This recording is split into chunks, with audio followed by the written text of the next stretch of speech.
Ilan sa mga katanungan ng mga YouTuber na kagaya ko, kailangan pa ba lagyan ng site sa Google AdSense?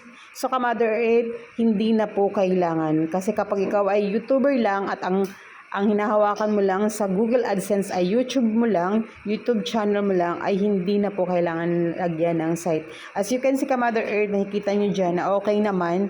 Nag-open ako ngayon dahil malapit na ako sumahod dito. Kaya, ayan. So, Ka-Mother Earth, nakikita mo naman na okay naman siya kahit hindi mo lagyan ng AdSense. At para ma-recheck mo, pumunta ka ngayon sa YouTube studio mo. Okay naman siya. Ang nakalagay dyan is, no need naman daw po munang galawin hanggat hindi pa kayo. Kumbaga, mag-i-email lang kasi yan sila. Ayan, Ka-Mother Earth. No need or no action needed right now. Kasi kapag magpapadala na sila ng sahod, mag-i-email naman sila kung may kailangan ba kayo baguhin. So, as of now. So, ngayon, Ka-Mother Earth, yun lang muna yung video ko. At may ini-edit pa ako na iba. So, sana nakatulong sa inyo itong video nito. Bye-bye! Bye!